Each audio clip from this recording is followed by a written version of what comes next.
Welcome to Dealer Driven, where the rubber meets the road to success. This episode sponsored by Podium, the #1 converting AI employee for dealerships. Most dealership software was built for yesterday's workflows. Podium is built for what's next. An all-in-one system with the #1 converting AI trusted by over 6,000 dealerships. Discover more at automotive.podium.com. Welcome to Dealer Driven. I'm Michael Hayes. And I'm Cameron Wilson. Today we're exploring a unique intersection in the automotive industry, the connection between motorsports and retail automotive. While racing and dealerships may seem like very different worlds, both depend on leadership, teamwork, precision, and a relentless focus on performance. Joining us today is our friend Bud Denker, president of Penske Corporation. Bud oversees a diverse portfolio of businesses, including one of the world's largest transportation service companies, a global automotive retail operation, and some of the most successful racing teams in sports. Few organizations have achieved success at the level Penske has, both on the track and in the showroom. Bud has spent decades helping drive that success, building high-performance teams and creating a culture centered on continuous improvement, innovation, and accountability. Today, we'll talk about the lessons racing can teach dealership leaders, the role education plays in building winning organizations, and how the automotive industry may evolve over the next decade. Let's get started.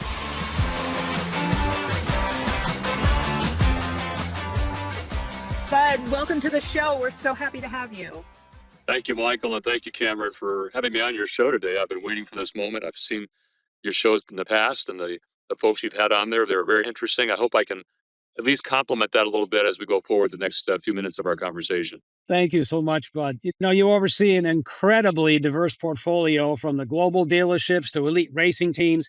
How do you describe the connection between racing and retail automotive? Roger has used the phrase the common thread for, throughout the course of our 60-year journey of racing. This is our 60th year of being on the racetrack with competing at high-performance teams all over the world. This year, we'll race in over 70 races. Roger will attend most of them. I'll attend most of them as well, too. But the connections really extend from the fact that what goes on at the racetrack really carries itself forward to the dealerships and vice versa. For instance, all the things we have to have on a successful team from, Cameron mentioned a few of them, communication, teamwork, credibility, trust. Do you trust that person that's making that pit stop for you? Do you trust the person that's coming, taking care of the customer in the service drive that's handing that person off to the technician? Innovation. Those things all apply on the racetrack as they do in the showroom or in our service areas. So the extension of what we do in terms of winning, in terms of losing, what do you learn from losing? You actually learn a lot more than you do from winning. Those all extend to our businesses as well too, and as we call it, the common thread. What originally drew you to the racing side of the business, and how has that shaped your leadership approach today? Yeah, I've always been a person interested in cars all my life. I had a car before I had my driver's license and worked on it. I had a Pontiac Ventura back in the day, 1972 Pontiac Ventura. I redid the engine. I had big wide tires on it. I had header exhausts on it, a four-barrel Holley a carburetor. I could actually work on those cars back in the day. Worked as a mechanic, by the way, going through college at Montgomery Ward. You remember who that was. And from there, I really learned the nuts and bolts of a car, and I could put a good wrench on those cars too. So I was always involved in the mechanical side of things and loved the performance side of it as well. I loved my hot rod in my car. And who would have known that through the years, taking that love of cars and love of racing could extend itself to where I am now, where I'm working with some of the best drivers in the world, obviously the best racing team in the world, Roger Penske's teams, who have now had over 6,600 race starts in those 60 years. So my love started very, very early in high school, extended into college, working on cars, and now I'm so lucky to be associated with Roger and the team here on the dealership side, our trucking side, but also on the race car side. I'm just trying to picture you in a 72 Pontiac Ventura with your coat and tie on, Bud. I just can't get that done. Anyways. Well, picture this hairdo also, Michael. Picture the hairdo down the middle to the sides and hair over my ears. So just picture that as well visually. Yeah, well, Nice. I like that picture on me, but that's okay. So, when you think about it, Penske, as we mentioned earlier, is one of the few organizations that really is deeply embedded in both motorsports and dealership operations all over the world, not just in the U.S. So, how do you talk about some of the commonalities between race operations and dealer operations, but how does the success you've had on the track translate into the showroom value? I'm sure salespeople ask you that all the time. So, Well, it's a great point because we have 75,000 associates working for us around the globe, right? And on these continents and in these countries that we're in, from Australia to New Zealand to Japan, the European states, obviously, or countries rather, and here in the U.S. and Canada. The thing about it is, it's interesting. The Monday morning cooler talk, no matter where you are, is about what Team Penske did the previous day. Are you in a dealership? Are you driving a forklift in one of our logistics centers? Are you a technician in one of our diesel centers? It all circles around the success we had that previous weekend. It's really an interesting dynamic we built within this company. There's two of us in the industry, Michael, it's ourselves and Rick Hendrick, right, that are able to take that learning from the showroom to the racetrack. And you see it with Rick every day as well, to what he's done, even on the branding on his car, Hendrick.com, right? So we think that what we've learned, I would say this also, learned from losing, provides us so much knowledge about how to win. Think about this. We've had 6,600 starts in our career in racing. We've had 660 wins. I said another way, we've lost 90% of the time, right? Be realistic. So winning is so hard, isn't it? It really is hard. And it's so hard in the showroom to capture that client's attention, capture the passion of the client and have that salesperson provide that themselves, capturing that information to the F&I office, capturing the information of the customer coming in through our service drive that transfers over to our technicians, keeping that line of communication open, keeping the technology innovation obviously advanced to allow us to race and win, but also allowing us to capture more clients and get more service for our dealerships. So all of those characteristics go hand in hand to us from the showroom to the logistics center to the racetrack. and that's it. When talking to students, it's funny how much not funny. It's not strange, but they do always talk about after the weekend the results that the corporation had on the racetrack. So I totally get that. Well, and that leads right into I have to say thank you because Penske has invested heavily in education through its longstanding internal academy that they have in partnership with NADA. How has that commitment to what we would say is a structured training and continuous learning, how has that influenced performance across both your dealership and I'm sure whatever training you do on a regular basis for your racing team? Well, thanks for that question because in my other job also, I'm also in charge of human resources for our company. So I have the responsibility in terms to ensure that we're providing the training and the development, the onboarding, the tools for our folks to continue to develop and learn and be better people, but also better associates for our company. So, but NADA has been our foundation for learning for now decades, right? We have a dedicated training program with NADA where it's just dedicated to our managers. And every November, our senior leadership nominates 25 people to go to the NADA Academy. 25 people. When people get that letter that they've been selected to the NADA Academy, which goes from March to October every year, March to October, 5 sessions, it's an emotional thing for them, right? They're one of 25 people in our company who have been selected by their leadership to be part of learning more about fixed ops, parts, service, F&I, and sales. And integrated into all of that is leadership training. And the leadership training, in my mind, is as important or more important than those functional pieces of our business that I just mentioned. So we interlace all of that together in those sessions. We have the best of the best that come to our this training for NADA. But NADA also goes far beyond just simply the academy training. They're now coming out to our stores providing us service training. They're providing us parts training, providing us advisor training. So we rely on the academy and NADA to do this for us because I don't have a lot of my own in-house trainers. Margaret Lane is my executive vice president of thought leadership. She drives this train for me and the leadership pieces of it. But I'm relying on Michael and his team to be the ones that provide us this continuous knowledge gain for our associates. Well, thank you very much. Appreciate that. And really, it's been a absolutely wonderful partnership, and we're blessed to have work with people such as you and your team. Thank you for that. So some of the things you talked about, a lot of the things that we learned from each other. Give us a couple of specific lessons that from the racing teams that you have used to actively apply within dealership networks. It's the technology pieces of it are very important for us, aren't they today, right? How we interact with our customer. Continued to change. When I first took the job at Penske Corporation over 20 years ago, this internet thing was new, right? Um, I came into this role really overseeing our marketing department and putting together these integrated programs of our websites, right? And the autotraders.com and the cars.com and these integrators to help us sell cars. That was all very new then, but that was just 22 years ago. Think about what's happened in that amount of space and how advanced it's been. AI, obviously the topic of the day now, and for us as well, and how we integrate our customers through service scheduling and departmental scheduling, learning, productivity, efficiency. We're using both in our dealership, but we're also using it on the racetrack now.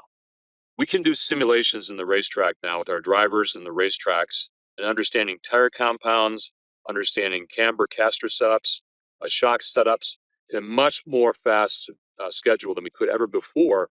It may have taken us days. We can now do it in minutes. Interestingly, one of the things about AI scheduling is that many times in our dealerships between 4 o'clock, a lot of the bays were empty, right? But we want to schedule people 5 to 4 o'clock, right? AI doesn't care if it's empty at 4 or 5 o'clock. They want to fill it at 4 or 5 o'clock, don't they? So we gained a lot of efficiencies through this as a result of that, in terms of what we've taken from the racetrack, but also to our dealerships. And much of it's embedded in our technology. Most dealership software was built for yesterday's workflows. Podium is built for what's next. An all-in-one system with the #1 converting AI trusted by over 6,000 dealerships.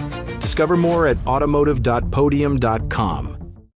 So, Bud, can you tell our listeners how you balance short-term performance goals like race wins or monthly sales targets with more long-term growth and sustainability? Yeah, we get our quarterly earnings every weekend in racing, don't we? Right? Every Sunday, we're racing 1, 2, sometimes 3 races on a weekend. And those are our quarterly results every single weekend. Okay.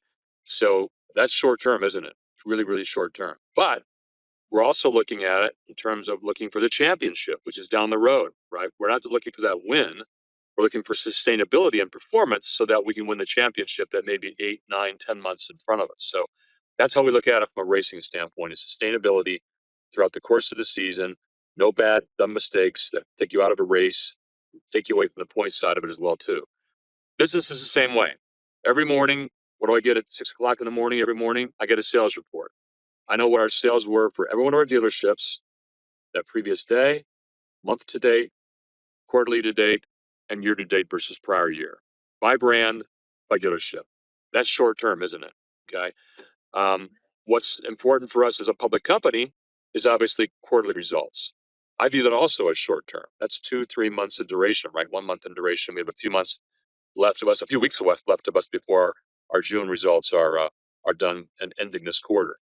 But the longer term piece of it is where, Roger, myself, our CFO, our investor relations folks, our executive team are focused on the sustainability of the company. Okay. And that goes to what's required in terms of a great balance sheet. Fortunately, we have one of the best balance sheets in the business. Our debt to equity is off the charts in terms of best in class.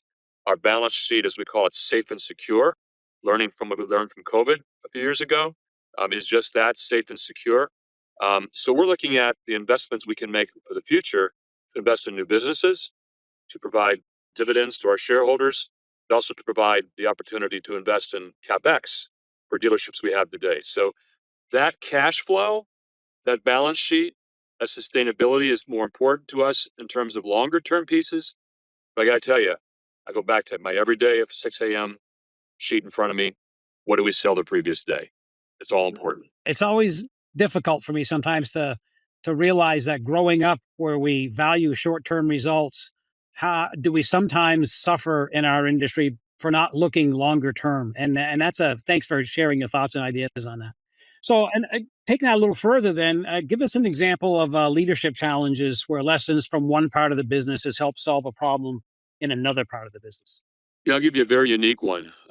It ties back to some other roles I have in my job description. I'm also chairman of the Detroit Grand Prix. I've been doing it now for 18 years, and it means it's a very important initiative in Detroit. It brings over $100 million to our city every year. It brings a focus on our city and downtown like we could never, ever afford to in terms of the postcard to the world. In 2012, we had just brought racing back after the challenges we were all facing in the time period before then, the financial crisis. And we brought racing back to Belle Isle. And I've been in charge of that event for a number of years. During that race, our track broke apart. It literally came apart. Cars were being damaged. We had to stop the race, put a red flag out there, and we could have called the race off and ended it there, halfway through the race. Instead, myself and my very small group of teams said, okay, we have to go in action and get this race started again.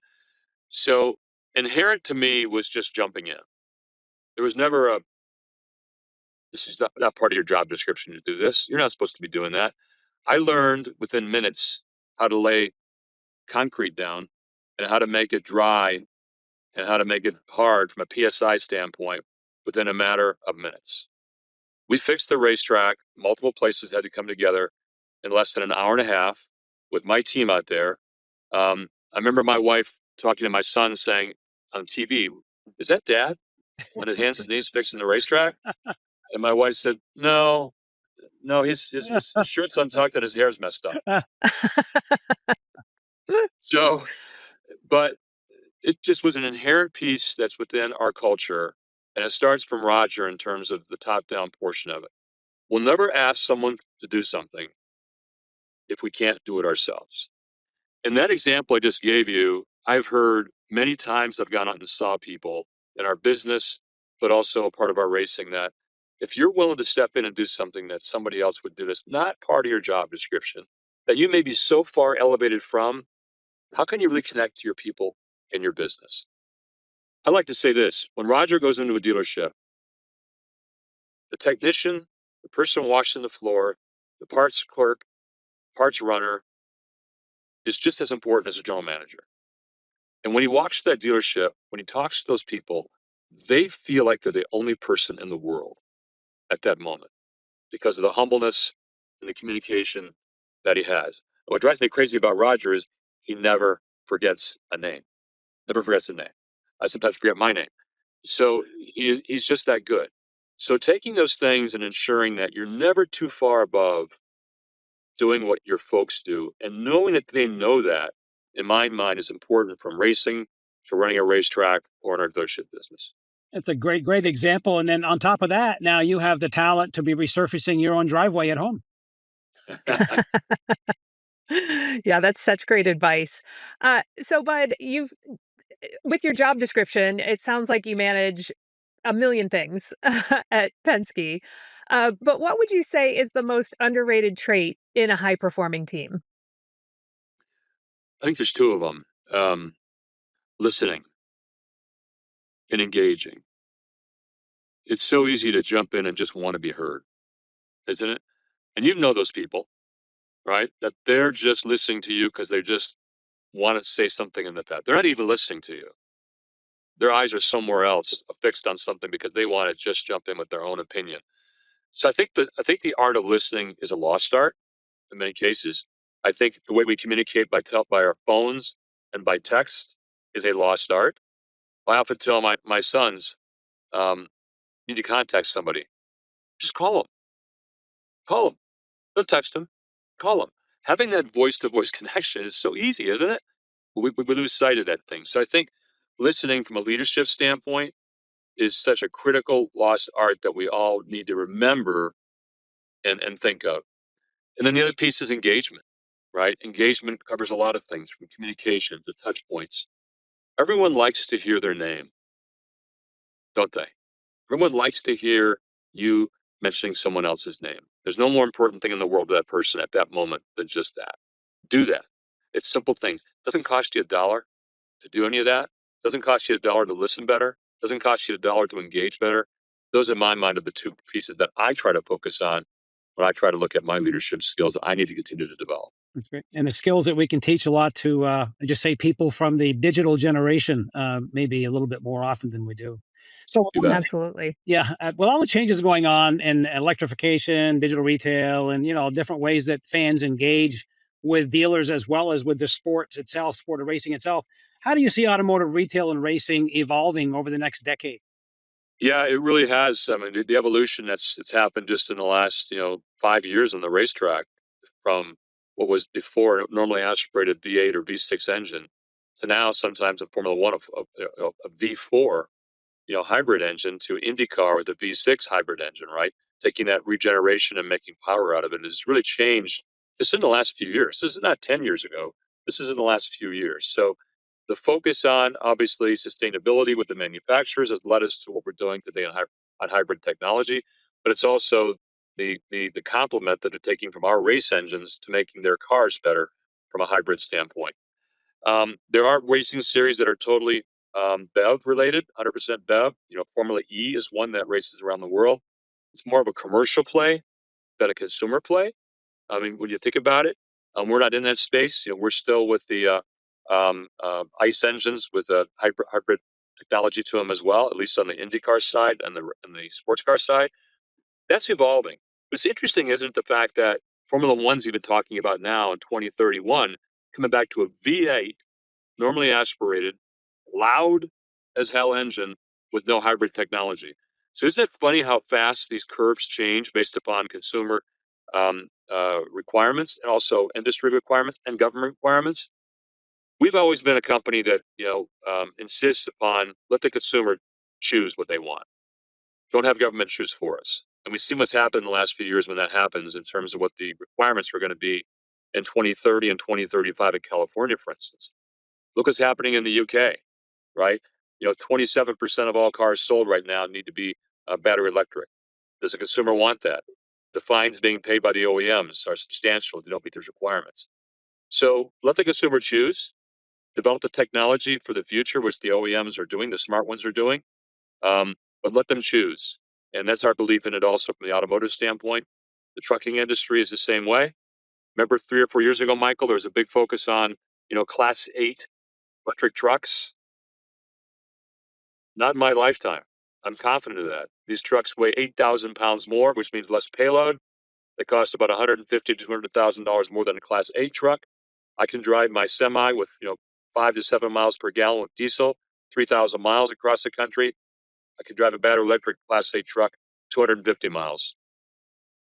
You do the math. Doesn't make a lot of sense. I think it works if you're hauling potato chips, bud. It might, or it might also work obviously in an environment where you're hub and spoke to a Amazon or a market like that, which is the last mile delivery. It works very well in that environment. But hauling across the country, not my lifetime. No, it's that's going to be a big deal, obviously, and I agree. There are a lot of great uses. We just need to pick and choose the ones that work best. Hub and spoke, last mile delivery makes great sense. But you're right. Driving cross country, it's a different ball game with 900 kilowatts of battery on board. So, Bud, this has been so interesting. But before we go, what is one piece of advice or maybe one metric you never ignore that you can share with our listeners? The most important piece of our business is twofold.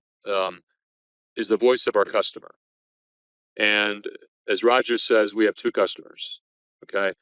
It's the person working next to you, okay, in the office or in the stall, in the bay, on the next forklift next to you, and the other truck next to you.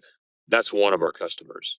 And of course, the other customer is the end customer who's coming in to buy our services. So never lose sight of the fact we have two customers, not the one just buying our products, but also the customer that's in the room with us, ensuring and helping us what we do on a day-to-day basis. So that requires, constant monitoring, constant metrics. What's our NPS scores internally with our employees? Are we close enough to them? We measure our NPS scores every year. I'm proud to say that our NPS scores are far above our peers in the industry. CSI, we measure CSI by dealerships, sales and service. That's important for us to know, but also our OEMs want to know how we're taking care of our customer too from our benchmark. So I think taking care of those two customers is something we can never forget. When you do forget, you're in real trouble because they're going to have people leaving. You're going to have customers leaving. Turnover is all part of that process. Our turnover is some of the lowest in the industry. It's still too high. I don't want anybody to turn over, right? But our turnover in this industry, as you know, is in the 20s and 30s and 40s. I'm happy to say we're in the teens, but it's still too high. And that's all going back to, Michael, to see what you talked about before: training and developing your people, communicating with your people, listening to your people, and engaging with your people and your customer. Terrific. Well, Bud, thank you so much for taking time out of your busy day to join us today. Is there any last words you want to say about the upcoming big race? Talk about uniqueness, the big race here in D.C.? Yeah, if you don't have enough time, it's a whole separate show. But, last July, I had a dream along with Eric Shanks, who's CEO of Fox Sports, to do something for our country's anniversary in our nation's capital. That was to have an IndyCar race in the nation's capital. Everybody blew that idea off of me. I developed now a racetrack, a Pennsylvania Avenue, Independence Avenue, Constitution Avenue, on August 22nd and 23rd. You're going to see the most amazing spectacle you've ever seen in our country. Indy cars traveling 190 miles an hour down Pennsylvania Avenue, across our National Mall. 288,000 people have requested tickets for this 2-day event. It's going to be extravaganza to celebrate our country that you will never, ever forget. And I'm the guy proud enough to be able to say I'm leading it, and a great team to help me execute it. Well, terrific. Well, congratulations, and thank you so much for all of the effort you've given to the entire industry, much less this race to celebrate a 250th anniversary. Thank you very much. Thank you, Michael. Thank you, Cameron. Thank you. That's all the time we have for today's episode. A big thank you to Bud Denker for joining us. Once again, I'm Michael Hayes. And I'm Cameron Wilson. This has been Dealer Driven from NADA. Keep your dealership in drive, and we'll see you next time.